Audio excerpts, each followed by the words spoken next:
Hello and welcome back to the White Pew podcast. It is Sunday 10th of April 2022. I am ZM and this week's text is... I was about to say essay. It's not an essay. I don't like the word essay. It feels very formal, very proper in a way that I don't really like or enjoy. So it's just a text, but it is called I'm Hungry and it is a little food thought. I'm going to read it in a bit, but before I do, I've got my usual reminder that please, if you get a chance, can you rate or review us if you're listening on Spotify or Apple, because we're trying to convince people, advertisers, that it's a good idea to give us a bit of money and then we can, I don't know, zhuzh up the podcast a bit. Maybe we'll have a snazzy intro. Maybe there'll be a jingle, silly things like that. So if you get a chance, please, can you do that? And if not, don't worry, but thanks if you do. God, it's awkward asking people for favours. That's all. All right, I'm going to get reading now.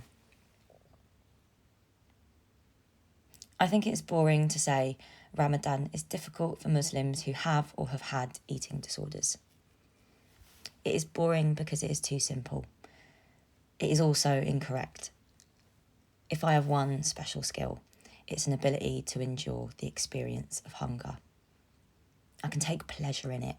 I can enjoy it. But I don't think I should. So it's a dark and secret kind of pleasure. A special one that only I can understand in relation to myself. I have this ability dormant within me. But now I am better. I haven't had to exercise it. It feels foreign or nostalgic, and in that distance I think I am able to see it better. It is aimless. Maybe. Maybe we give it meaning, shape, endurance. Maybe it is empty too. It's been a while since I've been hungry. I eat my meals on time, clean plate ranger. Even if I'm not in the mood for it, I eat as routine. Every morning I have 30 grams of granola in a little mug with some oat milk. I eat the chocolate chips first. If I run, I add 18 grams of vegan protein, chocolate flavour, of course. I have my lunch at 1 p.m. on the dot. I put it in a little bowl my mum got me for Christmas in 2020. She said it was a happy bowl that I can only have happy meals in because it was very expensive considering it's only one single bowl. I sat next to her on the sofa while she scrolled on Anthropology, John Lewis, Arquette, Habitat, Oliver Bonus. She showed me the options. Japanese rice bowls, hand-thrown cereal bowls, a bowl in the shape of a lettuce leaf, stoneware pasta bowls with special textured glazes, dessert bowls with little cats hand-painted around the side. She'd open them in a new tab and zoom in, each time saying, "How happy do you think this bowl looks on a scale of 1 to 10? I have a snack at 4 p.m. without fail. I get headaches if I don't. And I start to feel like a limp spinach leaf, wet and floppy against my plastic packaging. Mostly it's an apple, but sometimes I have a little chocolate or 2 biscuits. Dinner is my favourite meal of the day. I try to make sure I have something I actually want. I've stopped cooking for myself, though. Recently, I have been finding that difficult. Maybe it is because I have slipped into routine where there is not much space left for desire or joy. I just need to get meals eaten and out of the way. I tick them off on a mental list and congratulate myself each time for a hurdle cleared and a job well done. I don't think joy has disappeared entirely. It has just become smaller. I still find happiness in little things.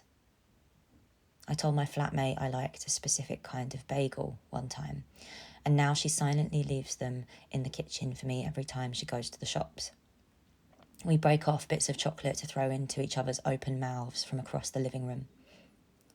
My sister makes my favourite fried rice for me when I visit. She lets me have the extra crispy bits. They sell choco pies in Tesco, did you know? It's been so long since I went on holiday, and the thing I miss most is having crisps in a foreign country. After my long runs at the weekend, I make a jarg vegan McMuffin with Linda sausages. I think about it at every kilometre and mile mark, spurring me on because everyone knows running makes you hungry. They call it runga, that next level post-run hunger, and but it's not enough. I know it's not enough. I don't want to cook for myself because it is such a silly and useless kind of labour, such a time sink, and I already do the hard work when I shovel it all into my gob at dinner time. I have to eat on time, regardless of whether I enjoy it or not, because I don't want to be hungry. I am fixed, TM. I eat my daily 2,500 calories without even noticing or actively counting them. Hunger has no space in my life anymore. It embarrasses me. They say recovery isn't linear or finite, and it makes me want to scream because I want to prove it wrong. I want to run far and eat on time and bang out my ab circuit without ever thinking about how my ribs feel pressed up against the soft mat underneath me. I will be linear. My recovery will be finite. I am an unstoppable force. I go only forwards. My body is a kind of butter. It can stretch out and slide along a surface, leave a trail like a membrane, spread thin against wherever it touches. I clock up the kilometres and the miles like they're nothing, and every time I stop I think, but I could go further still. I can be hungry, easy. I'm just scared of it. I'm scared of hunger because I don't know what it'll do to me, mean to me, how I'll feel at the end of it. I'm scared to test out the stability I have built up around myself. I'm scared to find out how fragile it is. But now, and for the whole month of Ramadan, I am hungry all the time. Hunger used to be familiar and banal to me, and now it is this huge gaping unknown, and I'm scared of it. So I need to recalibrate my relationship to hunger. I need to puncture the skin around it so it deflates. It is a normal thing that people experience every day. People write about it, think about it, depict it. It is a representable thing. In representing it, it is something we can give shape to and understand. In A Hunger Artist, Franz Kafka tells a sad short story about a sad life. It is only sad because it is on the edge of a sad truth. It tells the story of a hunger artist, a performer who fasts for an adoring crowd. He was once at the pinnacle of his craft, held back by the limits placed around him. Back then, he was watched by these fascinated spectators and constant observers, always on hand to make sure he wasn't secretly eating. But they didn't get it. He'd never cheat. There'd be no point. The only person he was really trying to prove anything to was himself. And anyway, he could fast for longer than they would let him. He was dissatisfied every time he was made to eat. Eventually, the appreciation for hunger artists died out, and he joined a circus. In this circus cage, there are no limits. He's finally able to achieve his dream of fasting for longer than he has ever fasted before. But no one cares. Finally, a supervisor approaches, asks him why he's doing this.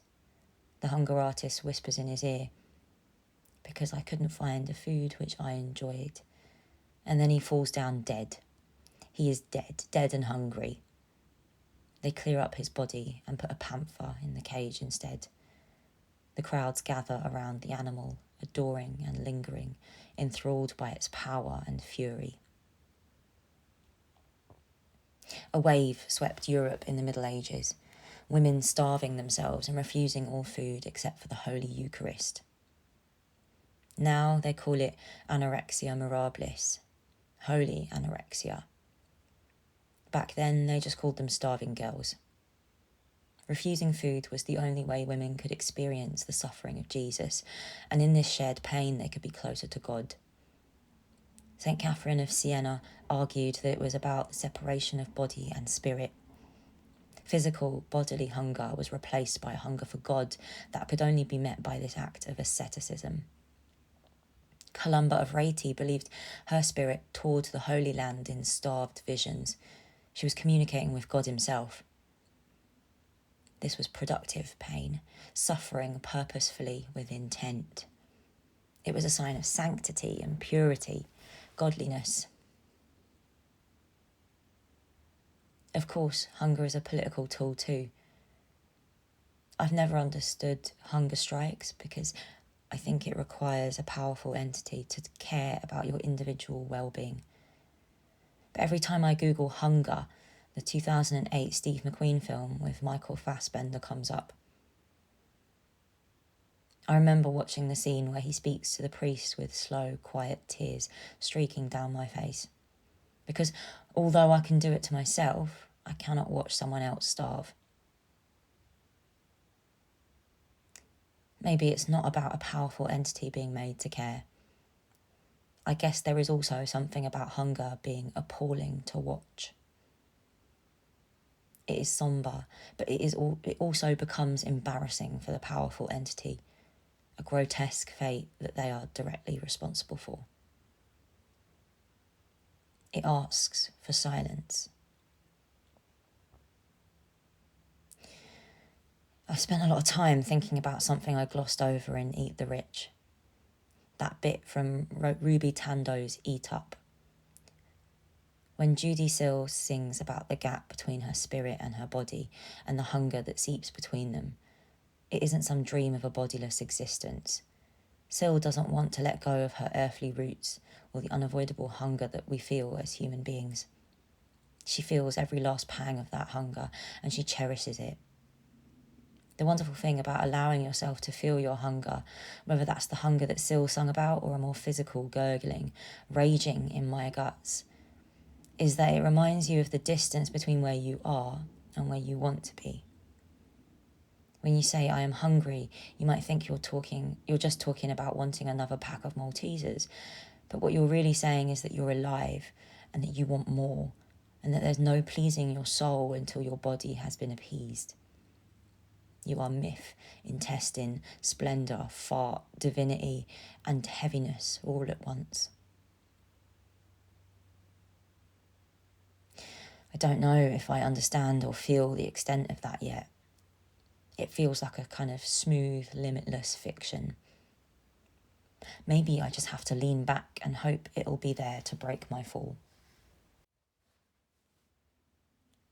I fear God.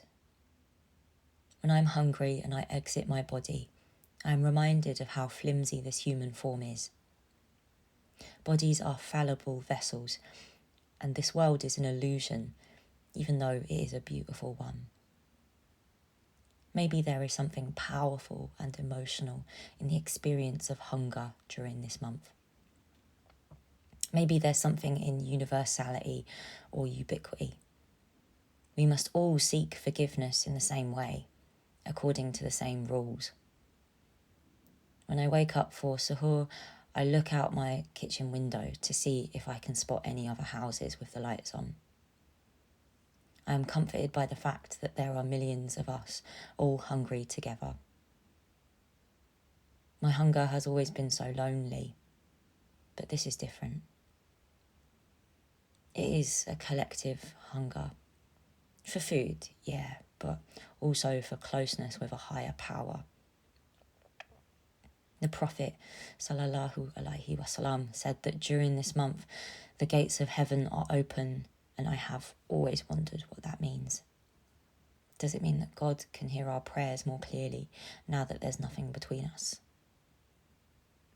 The Prophet also said that everything we do is for ourselves, except fasting. That is something we do for God alone. It makes me realise how aimless hunger actually is. How it doesn't make sense on the scale of an individual. It can only become legible if it is in service of something higher, bigger, more than just us alone. These kinds of mornings are my favourite. When the sun is high and bright, but the air is cool against my skin as I cut through. I can't hear my feet against the tarmac path, but I can feel the force of impact in my thighs as they flex. 2.8 kilometres in, Coach Bennett tells me to remember my breathing. He says, I should think about what that breath means. I am alive. I am in a body. Praise God and remember that body. He's incredible. If you have a body, any body, it is alive and incredible. What a miracle. God bless our bodies. The sky is pale blue behind the clouds, and I am alive.